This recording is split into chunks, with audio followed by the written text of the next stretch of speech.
नमस्कार, मैं हूं आपके साथ प्रगति और आप देख रहे हैं टोटल टीवी। खबरों की शुरुआत करेंगे बड़ी खबर के साथ, जहां राहुल गांधी के खिलाफ एफआईआर दर्ज की गई है। दरअसल पुलिस ने कई धाराओं में एफआईआर दर्ज की है। बीजेपी सांसद से राहुल गांधी के खिलाफ एफआईआर बीजेपी सांसद ने दर्ज कराई है। संसद मार्ग थाने में ये एफआईआर दर्ज हुई है। तो बड़ी खबर आपको बता दें, जहां इस दौरान धक्का मुक्की के मामले में अब बवाल बढ़ता हुआ नजर आ रहा है। दरअसल राहुल गांधी के खिलाफ एफआईआर दर्ज करवाई गई है। संसद बाग थाने में यह एफआईआर दर्ज हुई है और पुलिस ने कई धाराओं के तहत एफआईआर दर्ज की है।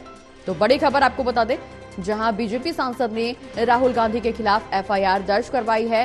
संसद बाग थाने में यह एफआईआर दर्ज हुई है। धक्का मुक्की का मामला अब बढ़ता हुआ नजर आ रहा है। दरअसल बीजेपी और कांग्रेस दोनों ही एक दूसरे पर हमलावर होते हुए नजर आ रही हैं और पुलिस ने इस दौरान कई धाराओं में एफआईआर दर्ज की है। संसद मार्ग थाने में यह एफआईआर दर्ज हुई है।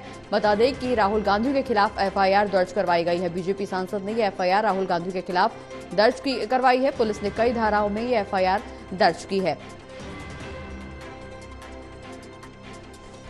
ज्यादा जानकारी के लिए सहयोगी विशाल हमारे साथ लाइव जुड़े हुए। विशाल, धक्का मुक्की का मामला अब गर्माता हुआ नजर आ रहा है। सदन के बाहर प्रदर्शन को बैन कर दिया गया है और इसके साथ साथ अब राहुल गांधी की मुश्किलें बढ़ गई हैं। एफआईआर दर्ज करवाई गई है बीजेपी सांसद की तरफ से।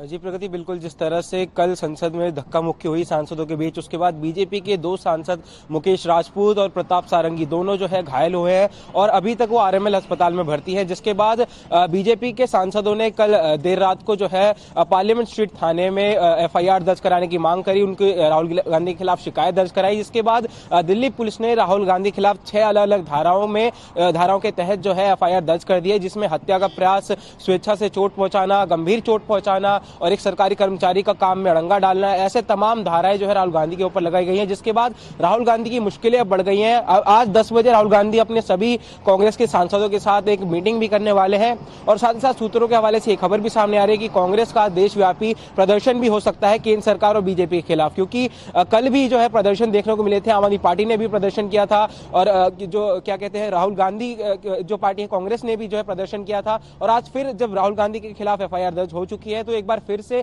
कांग्रेस की तरफ से देशव्यापी प्रदर्शन का आह्वान किया गया है। बिल्कुल विशाल, जिस तरह से लगातार प्रदर्शन की मांग की जा रही, प्रदर्शन किया जा रहा है, लेकिन प्रदर्शन करना तो जायज है, लेकिन प्रदर्शन करने के बाद सदन में किस तरह की गरिमा रखनी चाहिए, ये विधायकों को पहली बार में ही समझाया जाता है। विधायकों को, तमाम सांसदों को, जब वो पहली बार किसी भी सदन का रुख करते हैं तभी उससे पहले उनको ट्रेनिंग दी जाती है कि सदन की गरिमा को किस तरह से बरकरार रखना चाहिए, किस तरह से सदन की गरिमा को बना के रखना चाहिए। लेकिन बावजूद इसके किसी मुद्दे को उठाना और इतना पुरजोर तरीके से उठाना कि उसमें आपसी धक्का मुक्की तक हो जाए, आपसी झड़प हो जाए, मारपीट तक नौबत पहुंच जाए, ये कितना जायज है और ये राहुल गांधी सरी के नेताओं को कितना शोभा देता है, क्योंकि कांग्रेस भी लगातार प्रदर्शन कर रही है, कांग्रेस की तरफ से भी शिकायत दर्ज करवाई जा रही है। तो जो भी मुद्दा है, आप अपनी बात स्पष्ट रूप से कह जरूर सकते हैं, लेकिन उसके लिए जायज तरीका अपनाना चाहिए। ये तरीका कहीं ना कहीं राजनीतिक दलों पर सवालिया निशान भी खड़े कर रहा है। हालांकि दोनों ही पार्टियों की तरफ से शिकायतें दर्ज करवाई जा रही हैं, लेकिन अब राहुल गांधी इस पर क्या कुछ करते हुए नजर आएंगे, क्योंकि हाल ही में जो बयान दिया गया उनकी तरफ से, उसमें भी उन्होंने स्वीकार किया कि धक्का मुक्की हुई है। बिल्कुल, जिस तरह से आपने कहा कि सांसद जो चुनिंदा लोग हैं, सभी भारत की जनता ने उन्हें चुनकर देश की पार्लियामेंट में भेजा और वहां पर जाकर स्कूल कॉलेज के बच्चों की तरह लड़ाई हो रही है, तो ये काफी जो है गंभीर विषय है पूरे देश के लिए, क्योंकि विश्व स्तर पर दिल्ली की में जो संसद है वो जब चलती है तो विश्व स्तर पर उसका जो है टेलीकास्ट किया जाता है। और ऐसे में जब हमारे देश के सांसद आपस में लड़ेंगे, धक्का मुक्की करेंगे, तो आप समझ सकते हैं कितनी खराब छवि यहाँ पर हमारे देश की जाती है। अब कल जिस तरह से मल्लिकार्जुन खड़गे ने भी जो है शिकायत दर्ज कराई कि उनको धक्का मुक्की में उनके घुटने में चोट आई है। वहीं प्रताप सारंगी हो, मुकेश राजपूत जो कि बीजेपी से सांसद है, उन्होंने भी जो है अपनी चोट का जो है शिकायत दर्ज कराई और साथ आरएमएल अस्पताल में भी भर्ती हैं। जिसके बाद राहुल गांधी ने प्रेस कॉन्फ्रेंस करी, अमित शाह के जो बयान था अम्बेडकर को लेकर, उसके बाद ये सारा मामला खड़ा हुआ।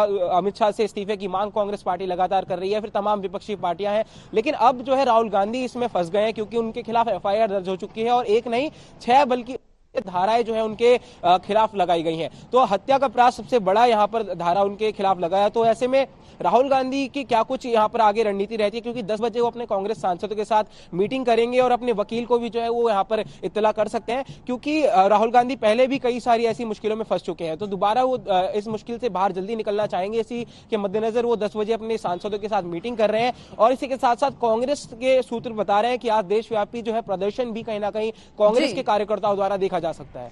बिल्कुल, विशाल प्रदर्शन जरूर किया जा रहा है, लेकिन जिस तरह की संसद में माहौल बनाया जा रहा है, अपनी बात को रखने के लिए जो तरीका अपनाया जा रहा है, निश्चित तौर पर वो निंदनीय और राजनीतिक दलों को कहीं ना कहीं कटघरे में खड़ा कर रहा है, चाहे वो बीजेपी हो या कांग्रेस। इस तरह की हरकत किसी भी सांसद को शोभा नहीं देती। हालांकि देखना ये होगा कि अब इस पर राजनीति क्या कुछ मोड़ लेती हुई नजर आती है। बहुत बहुत शुक्रिया विशाल, ये तमाम जानकारी हमारे दर्शकों तक पहुंचाने के लिए। आप बने रहिए हमारे साथ, हम फिर लौटेंगे आपके पास।